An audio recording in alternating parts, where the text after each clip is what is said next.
दोस्तों, आज की सबसे पहली और बड़ी खबर।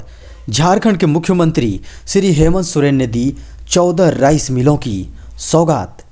झारखंड के मुख्यमंत्री श्री हेमंत सोरेन ने झारखंड के किसानों को बड़ी सौगात दी है। उन्होंने झारखंड के किसानों के लिए 14 राइस मिलों की सौगात दी है। मुख्यमंत्री श्री हेमंत सोरेन एवं झारखंड के मंत्री डॉक्टर रामेश्वर उरांव ने इसका शिलान्यास किया। बता दें कि 10 जिलों में गढ़वा, पलामू, लातेहार, पश्चिमी सिंहभूम, खूंटी, गुमला, सिमडेगा, धनबाद, बोकारो और गोड्डा के किसानों को इसका फायदा मिलेगा। उन्होंने ट्वीट करके कहा, किसान समृद्ध बने, उपज का उन्हें वाजिब हक मिले, इसके लिए सरकार कृत संकल्पित है।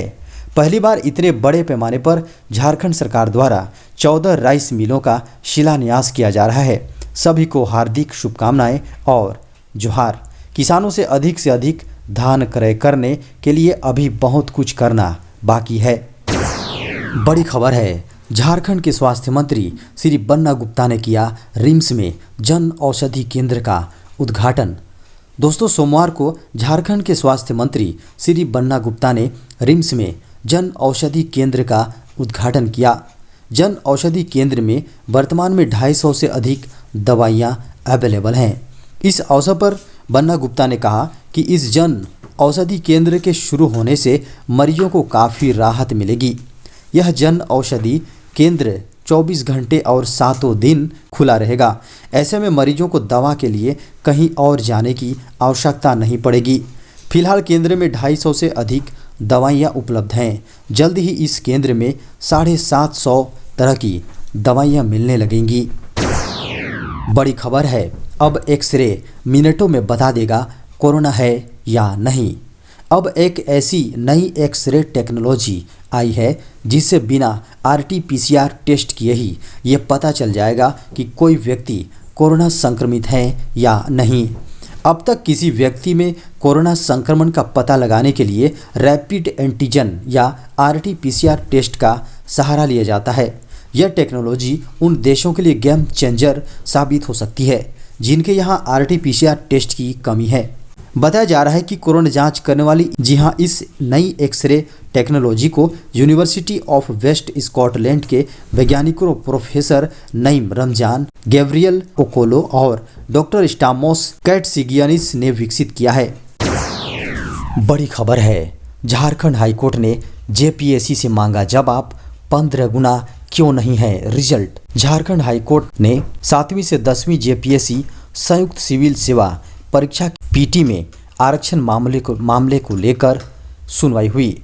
इस दौरान खंडपीठ ने JPSC से पूछा कि अनारक्षित वर्ग के 114 रिक्ति के विरुद्ध 15 गुना रिजल्ट क्यों नहीं जारी किया गया। इस बाबत शपथ पत्र दायर करने को कहा गया है। इस मामले की अगली सुनवाई 25 जनवरी को होगी। 7वीं से 10वीं JPSC संयुक्त सिविल सेवा परीक्षा की PT में आरक्षण का लाभ दिया गया है या नहीं। यदि आरक्षण का लाभ दिया गया है तो कितने सामान्य कैटेगरी के चयन हुए हैं, अन्य कैटेगरी के कितने अभ्यर्थी सफल हुए हैं, इसकी जानकारी उपलब्ध कराएं।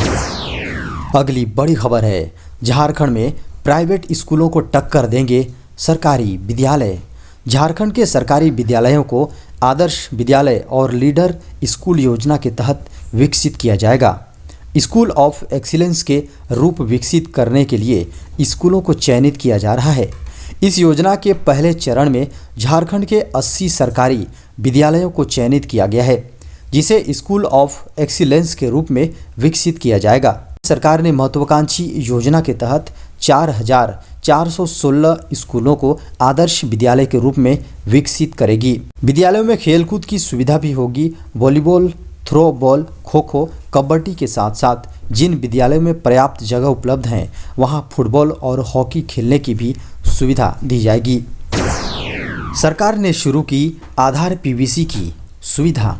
सरकारी संस्था UIDAI ने अभी हाल में ऐलान किया है कि उसकी वेबसाइट से आधार की PDF कॉपी लेना और उसका प्लास्टिक कार्ड बनवाकर इस्तेमाल करना वैध नहीं है। UIDAI ने कहा है उसकी वेबसाइट पर आधार PVC के लिए ऑनलाइन ऑर्डर कर घर मंगा सकते हैं।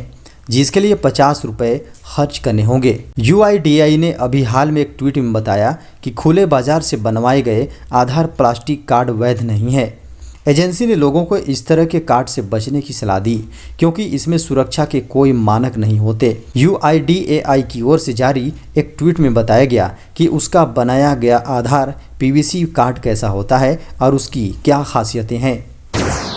झारखंड में कोरोना के 1269 नए मरीज, 8 संक्रमित मरीजों की मौत। झारखंड में कोरोना से 8 लोगों की मौत हुई है। मृतकों में पूर्वी सिंहभूम से 4, देवघर से 1, धनबाद से 1, हजारीबाग से 1 और लोहरदगा से 1 संक्रमित मरीज शामिल हैं। हालांकि झारखंड में राहत की बात है कि संक्रमित लोगों से अधिक रिकवर होने वाले मरीजों की संख्या है। सोमवार को बताया गया कि झारखंड में कोरोना से 3423 लोग रिकवर हुए हैं। इसके विपरीत सोमवार को सुबह तक झारखंड में कोरोना के 1269 नए मामले मिले हैं। झारखंड में कोरोना के एक्टिव मामले 19,466 हैं। इसमें सबसे अधिक 9,689 झारखंड की राजधानी रांची में एक्टिव हैं। जिले में कुल 1,10,148 संक्रमित मामले हैं, जबकि कुल 98,860 मरीज डिस्चार्ज हो चुके हैं। बता दें कि झारखंड में सबसे अधिक कोरोना के 285 नए मामले दुमका जिले से मिले हैं। दोस्तों, खबर मौसम की। झारखंड में 26 जनवरी से साफ होगा आसमान। दोस्तों, मौसम केंद्र की पूर्वानुमान के अनुसार 26 जनवरी से आसमान साफ हो जाएगा। सुबह में कोहरा व धुंध के बाद दिन में धूप खिलेगी। वहीं 25 जनवरी तक बारिश व बादल छाए रहेंगे। 24 से 27 जनवरी तक अधिकतम 20 से 23 डिग्री और न्यूनतम 9 से 13 डिग्री के बीच रहने के आसार हैं। दरअसल बंगाल की खाड़ी से आ रही गर्म हवा बादल के ऊपर थी और ठंडी हवा बादल के नीचे, जिसके कारण रांची समेत झारखंड के कई इलाके में फॉग की स्थिति बनी हुई है। एग्री स्मार्ट विलेज के रूप में विकसित होंगे झारखंड के 100 गांव। झारखंड सरकार झारखंड के 100 गांवों को एग्री स्मार्ट विलेज बनाने की महत्वपूर्ण योजना पर काम शुरू कर सकती है। झारखंड के 100 गांवों को इस तरह से एग्री स्मार्ट विलेज बनाया जाएगा कि वह मिसाल बन सके। हर विधानसभा क्षेत्र से एक एक गांव का विकास किया जाएगा। झारखंड सरकार चाहती है कि सभी पंचायतों में ऐसी एक विकसित गांव होना चाहिए, लेकिन शुरुआत में 100 गांवों को एग्री स्मार्ट बनाने पर काम किया जाएगा।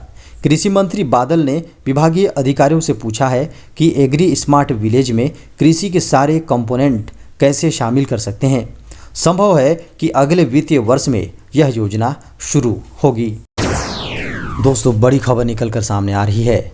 रात में सफर को लेकर रेलवे ने बनाए नए नियम। रेल में रात में सफर करते वक्त अक्सर यात्रियों के लिए तब मुश्किल हो जाती है जब डिब्बे में कोई व्यक्ति मोबाइल पर तेज संगीत बजाता है, फ़ोन पर तेज बातें करता है या फिर रात में 10 बजे के बाद भी लाइट ऑन रखता है। हालांकि अब ऐसी परेशानियों का सामना रेल यात्रियों को नहीं करना पड़ेगा। रात में ट्रेन यात्रा को अधिक आरामदायक और सुखद बनाने के लिए रेलवे बोर्ड ने सभी जोनल रेलवे को जरूरी दिशा निर्देश दिए हैं। खबरों को माने तो रेलवे को इस तरह की कई शिकायतें मिल रही थीं, लेकिन इस बारे में कोई नियम नहीं था। अब रेलवे ने यात्रियों की सुविधा के लिए बड़ा निर्णय लिया है। रेलवे ने तय किया है कि ऐसी कोई शिकायत मिलने पर तुरंत कार्रवाई की जाएगी। नियम तोड़ने वाले लोगों के खिलाफ एक्शन लिया जाएगा और ट्रेन स्टाफ की जवाबदेही भी तय की जा सकती है। देश में 24 घंटे में 3 लाख से अधिक नए मामले। देश में लगातार 5वें दिन 3 लाख से अधिक नए कोरोना के मामले आए हैं। स्वास्थ्य मंत्रालय के अनुसार रविवार को 3,06,064 नए कोरोना संक्रमित मरीज मिले हैं। इस दौरान 2.43 लाख लोग रिकवर हुए हैं, जबकि 439 लोगों की कोरोना से मौत हुई है। हालांकि पिछले दिन के मुकाबले नए संक्रमितों में 27,469 की कमी आई है, यानी 8.23% कम मामले रिकॉर्ड किए गए हैं। शनिवार को 3,33,533 नए कोरोना संक्रमित मिले थे। इस दौरान 2.59 लाख लोग रिकवर हुए थे, जबकि 525 लोगों की मौत हुई है। इससे एक दिन पहले शुक्रवार को 3.3 7 लाख संक्रमित मिले थे और 488 लोगों की मौत हुई। दोस्तों, बड़ी खबर है। प्रधानमंत्री नरेंद्र मोदी ने बच्चों को किया वर्चुअली सम्मानित। दोस्तों, भारत के प्रधानमंत्री नरेंद्र मोदी ने सोमवार को प्रधानमंत्री राष्ट्रीय बाल पुरस्कार विजेताओं से बातचीत की। पीएम ने ब्लॉकचेन टेक्नोलॉजी का इस्तेमाल करते हुए प्रधानमंत्री राष्ट्रीय बाल पुरस्कार के विजेताओं को डिजिटल सर्टिफिकेट दिया। इस दौरान बच्चों के साथ उनके माता पिता और संबंधित जिलों के डीएम भी मौजूद रहे। इस साल कुल 29 बच्चों को राष्ट्रीय बाल पुरस्कार 2022 के लिए चुना गया है, जबकि पिछले साल यह आंकड़ा 32 था। उन्होंने बच्चों को संबोधित करते हुए कहा, आप सबको इन पुरस्कारों के लिए बधाई। आज नेशनल गर्ल चाइल्ड डे भी है। मैं देश की सभी बेटियों को भी बधाई देता हूँ, शुभकामनाएं देता हूँ। आपके माता पिता और टीचर्स को भी विशेष बधाई। मोदी ने बच्चों से कहा, पुरस्कारों के साथ आपको जिम्मेदारी भी मिली है। हर किसी की आपसे अपेक्षा भी बढ़ गई हैं। आपको दबाव नहीं लेना है, इनसे प्रेरणा लेनी है।